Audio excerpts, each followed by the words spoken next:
मेरी मम्मी के कमरे में कोई भी जाता तो मम्मी को पागलपन के दौरे पड़ना शुरू हो जाते और रात को मम्मी के कमरे से हल्की हल्की आवाजें आती।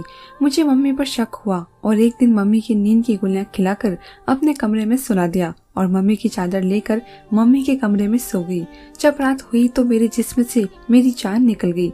जब मुझे 8 बंदों ने मम्मी समझकर सुबह के 5 बजे थे, लेकिन उसी वक्त मुझे कुछ अजीब सी आवाज आने लगी। भगवान जाने क्या आवाज थी, मगर मेरा ध्यान भटकन में अहम किरदार अदा कर रही थी। खैर, जैसे तैसे करके मैं जल्दी से उठ खड़ी हुई और कमरे का दरवाजा खोलकर देखा। वहाँ तो कुछ भी नहीं था। फिर बाहर निकली और चारों तरफ नजर घुमाई। अब आवाजें सुनाई नहीं दे रही थी। फिर भी मैं इधर उधर देखकर महसूस करने की कोशिश कर रही थी, मगर कोई आवाज न आई। लेकिन जैसे ही मैं पलटी तो इस वक्त वही अजीब सी आवाज आना शुरू हो गई और वो आवाजें मम्मी के कमरे से आ रही थी। मैं बहुत घबरा गई। लगता है मम्मी को फिर से दौरा पड़ा है। मैं उनके कमरे की तरफ लपकी, मगर मैंने देखा पापा अचानक से मेरे सामने आ गए। कहाँ जा रही हो कशिश? मैं उनको अचानक देखकर बहुत घबरा गई। वो पापा, लगता है मम्मी को दौरा पड़ा है, मैंने बौखलाकर कहा। पापा ने सर झुकाकर कहा, हाँ बेटी, मगर मैं और तुम क्या कर सकते हैं? बस इंतजार ही कर सकते हैं कि कब वो नॉर्मल हो जाए और मैं उसे नाश्ता दे आऊं। पापा की बात पर मैं सर झुकाकर खामोश हो गई, क्योंकि मैं भी जानती थी कि मम्मी को न जाने क्या बीमारी थी कि अक्सर वो अचानक से किसी को देखकर बेकाबू हो जाती थी और फिर उन्हें संभालना मुश्किल हो जाता था। ऐसा पहले नहीं होता था। मम्मी बिल्कुल ठीक थी, पूरा घर संभालती, हमें कभी कोई परेशानी नहीं देखनी पड़ी थी। लेकिन ये सब अचानक से पिछले 5 सालों से हो रहा था, जब से वो नाना की मृत्यु पर गई थी और वहाँ से वापसी के बाद ही उनको दौरे पड़ना शुरू हो गए। कई डॉक्टर्स को दिखाया, लेकिन सब यही कहते थे कि शायद उन्हें कोई गहरा सदमा पहुँचा है, जिसकी वजह से उनको दौरे पड़ते हैं। और कभी कभार तो वो अचानक से गाली बकना शुरू कर देती। न जाने कैसी कैसी बातें करती कि कोई भी बंदा कानों को हाथ लगा लेता। मेरी मासूम मम्मी के साथ कुछ ऐसा हुआ था जिसको वो बर्दाश्त नहीं कर पा रही थी। मम्मी के साथ कुछ ऐसा हुआ था। मैंने कई बार उनसे मालूम करने की कोशिश की, मगर सब बेकार। कभी वो बहुत बेचैन हो जाया करती और कभी वो बहुत ही खामोश और खामोश नजरों से बस मुझे ही देखा करती। उन्हीं दिनों पापा ने मुझे दिल्ली भिजवा दिया और सबसे अच्छी और महंगी यूनिवर्सिटी में एडमिशन करवा दिया। शायद वो चाहते थे कि मैं घर के उस अजीब माहौल से दूर रहूं, और शायद उनका फैसला भी ठीक था, वरना उस माहौल में रहते हुए मैं भी बिल्कुल पागल हो जाती। पागल शब्द अपनी माँ के लिए इस्तेमाल करना बहुत ज़्यादा तकलीफ देता है, मगर सच तो यही था कि वो दिन पर दिन पागलपन की हद तक पहुँचती जा रही थी।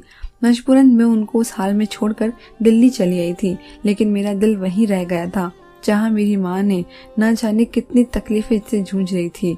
मैंने साइकोलॉजी डिपार्टमेंट लिया था ताकि कुछ तो समझ सकूं अपनी माँ की तकलीफ। मैं छुट्टियों पे आना चाहती तो पापा किसी न किसी तरह मुझे मना कर देते कि कशिश, तुम यहाँ आओगी तो तुम्हारी माँ तुम्हें देखकर आपे से बाहर हो जाएगी और उनकी तबीयत जो बड़ी मुश्किल से ठीक हो रही है फिर बिगड़ जाएगी। मुझे लगने लगा था कि पापा मुझे बस मम्मी से दूर रखना चाहते हैं, और इसके पीछे क्या राज था वो मैं जानना चाहती थी, मगर मुझे ये मौका नहीं मिल रहा था। दिन रात की लगातार मेहनत और कोशिशों के बाद जब मैंने अपनी पढ़ाई पूरी की तो पापा ने मुझे घर आने की इजाज़त दी। अब उनके पास कोई चारा भी तो नहीं था। मैं 4 सालों बाद मम्मी से मिलने आ रही थी, क्योंकि पापा तो खुद मुझे मिलने आ जाया करते थे। दिल्ली में हमारा बहुत बड़ा बंगला था जो बस कभी कभार घूमने के लिए खरीदा गया था। मेरे पापा के पास रुपए पैसे की कोई कमी न थी और उनकी कंपनीज हर शहर में अपनी ब्रांचेस बना चुकी थी। लेकिन मुझे अब ये बात समझ नहीं आ रही थी कि मेरे पापा मम्मी को बाहर क्यों नहीं लेकर गए इलाज के लिए, और ये बात मैं उनसे कई बार कह चुकी थी, मगर वो हमेशा टाल दिया करते थे। लेकिन अब मैंने फैसला कर लिया था कि मैं आपको उनको बाहर लेकर आऊंगी। मगर जैसे ही मैंने अपने घर में कदम रखा, मुझे बहुत ही अजीब सी गंध का एहसास होने लगा। मैंने जल्द से नाक पर टिश्यू पेपर रखा। पापा, ये स्मेल कैसी है? मैंने अचंभे से उनकी तरफ देखा तो वो एक पल के लिए गड़बड़ा गए। बेटा, आप परेशान मत हो, शायद पड़ोसियों ने कुछ स्प्रे करवाया है, मच्छरों का मौसम है ना, तो इसीलिए। वो जल्दी से कहते हुए नौकर को बुलाने लगे और बिना वजह नौकर को डांट दिया। ये मैनर से तुम लोग के? अब मुझे कहना पड़ेगा कि सामान रूम में पहुंचा दो। उनकी बात पे नौकर ने जल्द से मेरा बैग उठाया और ऊपर की तरफ जाने लगे। मैंने देखा पापा अचानक से परेशान दिखाई दे रहे थे। पापा क्या हुआ? लगता है आप मुझे देखकर खुश नहीं हैं। मैंने उदासी से कहा तो वो हंस दिए। नहीं गुड़िया, ये आपका वहम है, बस मुझे कोई काम याद आ गया था। वो मुझे गले लगाते हुए कहने लगे तो मैं भी मुस्कुरा दी। पापा उम्र में मम्मी से काफी बड़े थे। मम्मी अब भी मुश्किल से 45 की होंगी, जबकि पापा शायद 70 साल के थे या शायद उससे भी कुछ ज्यादा। मगर वो काफी एक्सरसाइज वगैरह किया करते थे तो ज्यादा बूढ़े नहीं लगते थे। कभी कभी मैं भी सोचा करती थी कि उनकी शादी कैसे हुई, मगर कभी हिम्मत नहीं हुई पूछने की। मम्मी ने एक बार बताया था कि पापा की दूसरी बीवी भी है जो उनकी ही उम्र की थी और उनको कैंसर हुआ था और वो इस दुनिया से चली गई। तब पापा ने मम्मी से शादी की, लेकिन वो मुझे इस बात बताना भूल गई, या तो फिर जानबूझकर मुझसे छुपाया गया था। और वो रात जानकर मेरी दुनिया में एक तूफान मचा था जो थमने का नाम ही नहीं ले रहा था। हाँ, तो मैं आपको बता रही थी कि जैसे ही मैं 4 साल बाद घर पहुंची, मम्मी ने मुझे देखकर हल्का सा इशारा दिया कि वो मुझे पहचानती है, और मैं डरते डरते उनके करीब गई और उनको बताया, मम्मी मैं कशिश। मेरे नाम पर वो चौंक गई। कशिश? फिर मुझसे पूछने लगी। मैंने उनका हाथ थामा तो वो रोने लगी और मुझे गले से लगा लिया। मैं बहुत खुश थी कि उन्होंने मुझे पहचान लिया था और अब वो ठीक हो गई थी, मगर ये मेरी भूल थी। काफी देर तक वो मुझे चूमती रही और पापा की तरफ देखकर कहने लगी, शेखर साहब देखिए कशिश आई हैं। पापा न जाने क्यों उनसे नजरें चुरा रहे थे और मुझे इशारा किया कि अपने कमरे में चली जाऊं। मैं न चाहते हुए भी वहां से चली आई। मेरा कमरा बिल्कुल न्यू डेकोरेट किया गया था। सारा फर्नीचर नया था, कलर स्कीम, पर्दे, कालीन, सब कुछ नया और कीमती था। मैं एक एक चीज छूकर देखती रही, लेकिन मेरे दिल को सुकून नहीं मिल रहा था। मैंने जल्द से शावर लिया और पूजा करने चली गई। मैं दिन रात मम्मी की सेहत के लिए मेहनतें किया करती थी। पूजा करने के बाद मैंने दोबारा नीचे जाने की कोशिश की तो उसी वक्त मेरा फोन बजा। ये तो पापा का फोन है। मैंने जल्दी से रिसीव किया। बेटा अभी तुम नीचे मत आना, अगर आना तो अपनी माँ के करीब मत जाना, ठीक है? अभी उनको थोड़ा वक्त लगेगा तुम्हें अच्छे से पहचानने में। मैं कुछ कहने ही वाली थी कि पापा ने कॉल काट दी। अब क्या बात हुई, मैं अपने ही घर में कैद रहूंगी? मैंने चिल्लाकर सोचा। खैर इसी तरह 2 दिन गुजर गए। मम्मी से कम ही सामना हुआ था क्योंकि पापा का ऑर्डर था, लेकिन अब मैंने फैसला कर लिया था कि मम्मी से खुल के बात करूंगी, क्योंकि मैं भी तो साइकोलॉजिस्ट थी। मुझे सब पता था कि मरीज से किस तरह बर्ताव किया जाता है, और इसलिए मैंने सोच लिया था कि पापा की गैर मौजूदगी में उनसे मिला करूंगी। मगर यहाँ के नौकर पापा के जासूस थे, वो मुझे जाने ही नहीं देते थे उनके पास। बेबी जी, साहब ने मना किया है, आपको ना जाने दिया जाए। वो सामने खड़े हो जाया करते और मैं दिल महसूस कर रह जाती। और आज भी जब मैं उनके रूम में जाने लगी तो पापा ने रोक लिया। लेकिन एक दिन मुझे मौका मिल गया जब पापा किसी फॉरेन मीटिंग में सिलसिले में देश से बाहर गए हुए थे और उन्होंने नौकर से कह दिया था कि मुझे मम्मी के रूम में जाने की इजाजत ना दी जाए। मगर मैंने भी मौका पाकर मम्मी को नींद की गोलियां खिला दी और उनको जल्दी से अपने कमरे में सुला दिया और खुद उनके कमरे में सो गई। मैं देखना चाहती थी कि ऐसा क्या है कि मम्मी सुबह 5 बजे तकलीफदेह आवाज निकालती है। मुझे खौफ भी हो रहा था, दिल घबरा रहा था। मम्मी की तरफ से तो मैं बेफिक्र थी, क्योंकि उनको मैंने जो मेडिसिन दी थी वो उसी बीमारी में दी जाती थी और वो सुकून में थी। मगर मैं समझ गई थी कि कोई तो राज था उस कमरे में जो मुझे वहां जाने से मना किया जाता था। और इन्हीं ख्यालों में जाने कब मुझे नींद आ गई और सुबह 5 बजे मुझे ऐसा लगा जैसे किसी ने मेरे मुंह पे हाथ रखा हो।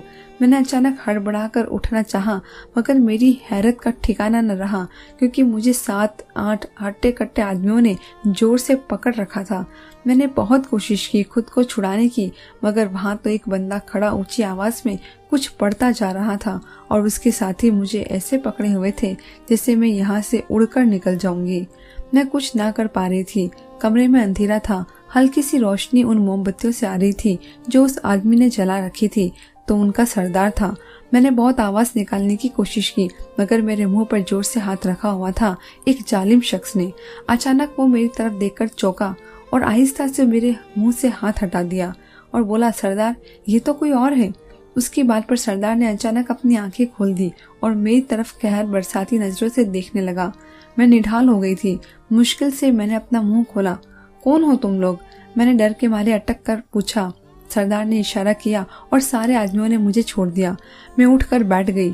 कौन हो तुम लड़की, और क्यों तुमने हमारी कई हफ्तों की मेहनत बर्बाद कर दी? वो सरदार अपनी भारी आवाज में बोला और लाल अंगार आंखों से मुझे देखे जा रहा था। कैसी मेहनत?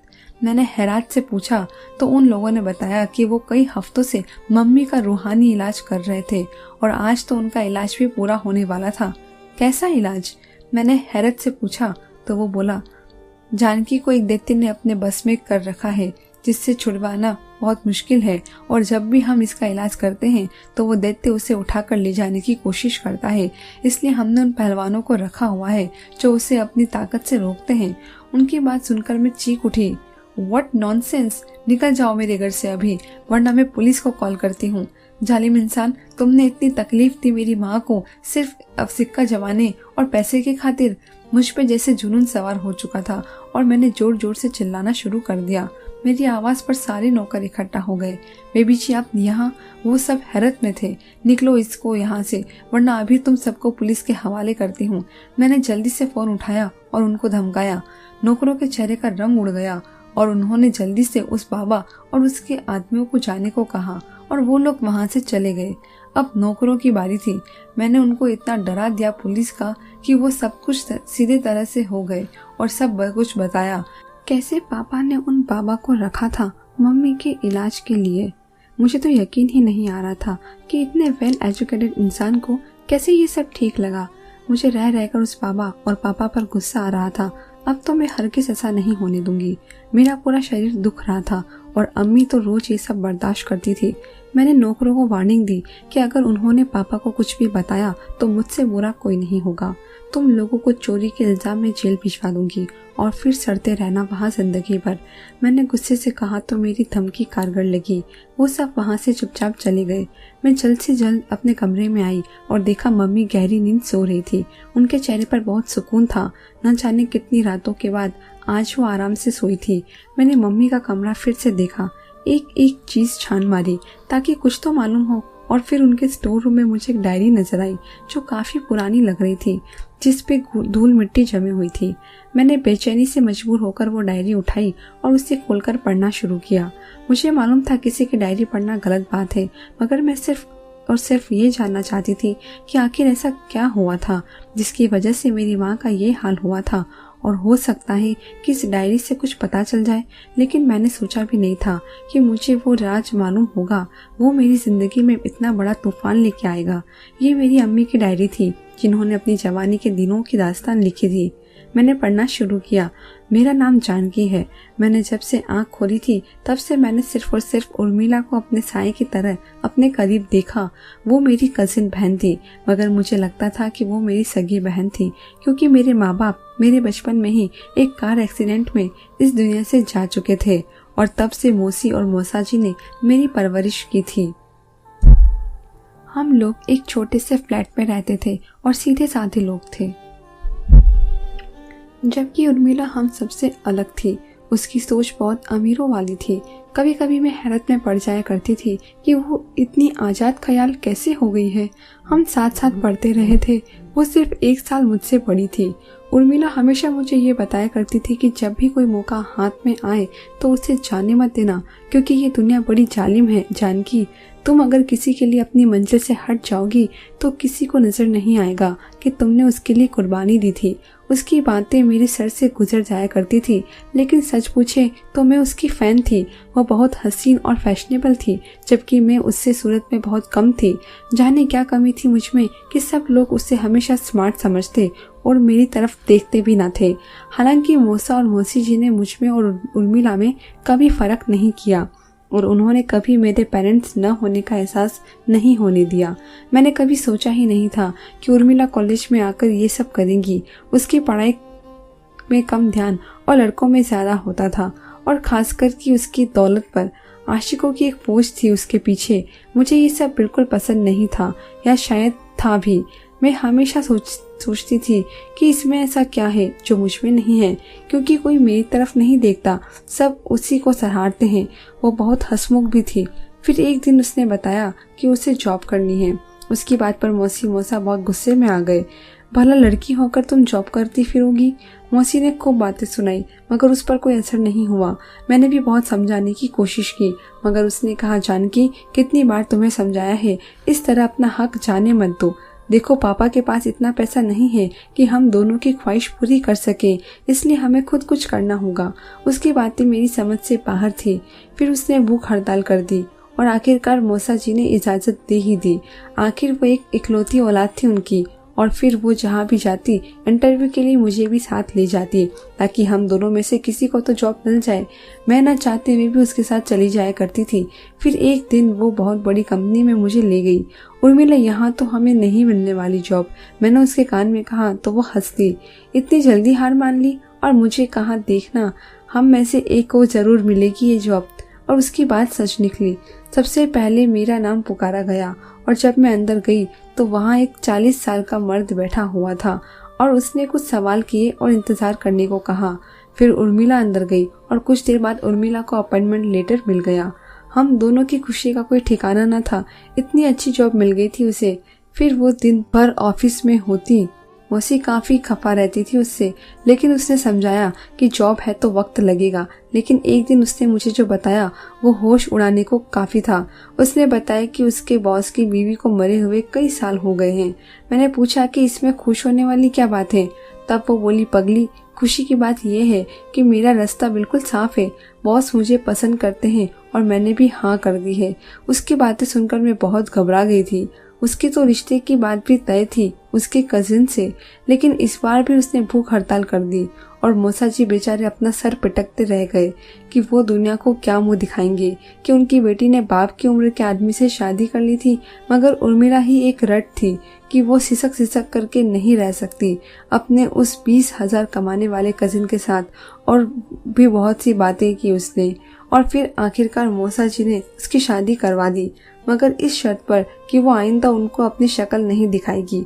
उर्मिला जा चुकी थी और वो बहुत खुश थी। देशों विदेशों अपने अमीर पति के साथ घुमा करती थी। एक दिन उसने मुझे अपना बंगला दिखाया जो कि मेरी सोच से भी बढ़कर था।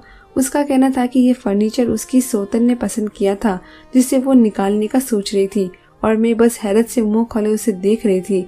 उसी दिन उसने मुझे कहा कि मैं जो जॉब कर रही थी अब तो वो मैं तुम्हें दिलवा दूंगी अपने पति से कहकर, क्योंकि मैं नहीं चाहती कि कोई और लड़की उसकी सेक्रेटरी बने। मर्दों का क्या भरोसा। वो हंसने लगी और इसी तरह मैं उसके पति की सेक्रेटरी बन गई। एक साल बाद उर्मिला अचानक कहीं चली गई। उसका कुछ अता पता नहीं था। उसका पति उसके लिए बहुत परेशान था, न जाने क्या बात थी। वो हमेशा मुझसे पूछता कि उर्मिला की कोई कॉल आई और मैं शर्मिंदगी से नजरें झुका लेती जैसे मैं ही उसकी कसूरवार हूँ। हो सकता था उनके बीच कुछ अनबन हुई हो। और एक दिन मैं हैरत में पड़ गई जब मेरे बॉस ने कहा, काश मैंने उर्मिला की जगह आपको चुना होता। अपना जीवन साथी बनाने के लिए मुझे आप जैसी लड़की की जरूरत थी, बल्कि उर्मिला को सिर्फ मेरी दौलत से मतलब है। उनकी बात सुनकर मैं जल्दी से वहाँ से उठ गई। उनकी हिम्मत कैसे हुई ये बात कहने की। फिर कुछ दिन बाद उर्मिला वापस आ गई। उस दिन वो लाल रंग की साड़ी पहन कर आई थी। वो बहुत हसीन लग रही थी, लेकिन वो कुछ उदास थी। उसने बताया कि उसका पति उसे तलाक दे रहा है। उसने मुझे एक खत दिया जो उसके पति के लिए था, जिसमें ये लिखा था कि मैं आपके बिना नहीं रह सकती और इसलिए मैं अपनी जान ले रही हूँ, प्लीज मुझे माफ कर दे। ये देखकर मैं परेशान हो गई। तब उसने कहा कि ये सिर्फ उसके दिल में पुरानी मोहब्बत जगाने के लिए है। बस तुम उनके ऑफिस आते ही मुझे कॉल करोगी और मैं नींद की गोलियां खा लूंगी और तुम उनको ये खत दोगी कि उर्मिला ने कहा है ये खत आपको शाम में दूं, मगर मुझे कुछ गड़बड़ लग रही है तो मैंने अभी आपको दे दिया। देखना यूं दौड़े चले आएंगे, वो बोली।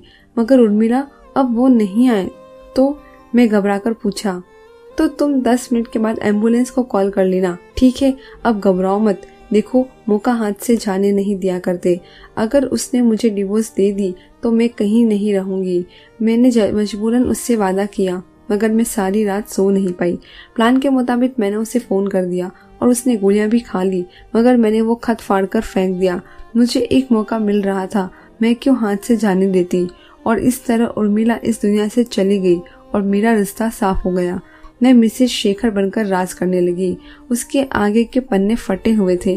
मुझे यकीन नहीं आ रहा था कि मेरी माँ एक कत्ल की जिम्मेदार थी। मैं बिल्कुल संभल नहीं पा रही थी और दूसरे दिन ही पापा वापस आ गए। मैंने सोचे समझे बिना उनको सब बता दिया। तब वो काफी देर तक सर झुकाए बैठे रहे। फिर जब सर उठाया तो वह रो रहे थे। कशिश, ये सच है कि जानकी ने मुझे वो खत नहीं दिया था, और अगर वो दे भी देती तो शायद मैं उसे बचाने नहीं जाता, क्योंकि उसने मेरे साथ बेवफाई की थी। वो दिल की अच्छी होगी मगर किरदार की हल्की थी, जबकि तुम्हारी माँ मजबूत किरदार की मालिक थी। मगर उसमें ये पाप हो गया कि उसने अपनी बहन जैसी कजिन को मरता हुआ छोड़ा, सिर्फ दौलत की खातिर। लेकिन फिर ऐसा क्या हुआ? जब वो अपने मौसा जी यानी तुम्हारे नाना की मृत्यु पर गई तो उसे बाहर हर जगह उर्मिला की तस्वीर दिखाई दी और वो उसी के कमरे में रहा करती थी। उसका कहना था कि उसे उर्मिला दिखाई देती है लाल रंग के कपड़ों में। उसके दिमाग में अचानक से वो सब चलने लगा जो उर्मिला की मौत के वक्त हुआ था, और उर्मिला की डायरी भी उसके हाथ लगी जिसमें उसने बड़ी मोहब्बत से जानकी का जिक्र किया था। उसने लिखा था कि दुनिया में बस जानकी ही भरोसे के काबिल थी, वरना उसे अपने माँ बाप पर भी भरोसा न था कि वो बुरे वक्त में उसका साथ देंगे। और उसके अलमारी में हर जगह उन दोनों की साथ ली गई तस्वीरें रखी हुई थी। इस तरह जब उसे पता चला कि उसने उर्मिला की मोहब्बत उसके भरोसे को किस तरह खत्म किया था, और यही बात उसके दिमाग में छप गई। अब उसे हर जगह उर्मिला दिखाई देती थी। मैं कैसे उसे किसी डॉक्टर को दिखाता? अगर वो कुछ पूछेगा तो वही बात उसको बता देगी। मैं नहीं चाहता था कि इस उम्र में उसे जेल जाना पड़े। उसने बहुत बुरा किया, मगर अब वो सजा भुगत रही है। मुझे किसी ने नहीं कहा कि एक बाबा हैं, वो सब दिमागी बीमारी का रूहानी इलाज करते हैं, मगर कोई फायदा नहीं हुआ। पापा को देखकर मुझे रोना आ गया। मम्मी को उनके किए की सजा मिल चुकी थी। ये धन दौलत उन्हें कभी सुकून नहीं दे पाया था, और अब तो वो अपने होश से भी बेगानी हो चुकी थी। मगर वो मेरी माँ थी। मैंने फैसला किया कि उनको इस सदमे से निकालने में उनकी पूरी मदद करूंगी, ताकि वो भगवान से माफी मांग ले। सच कहते हैं, लालच बुरी बला है, और ये अच्छे इंसान को बुरा बना देती है। धन्यवाद दोस्तों।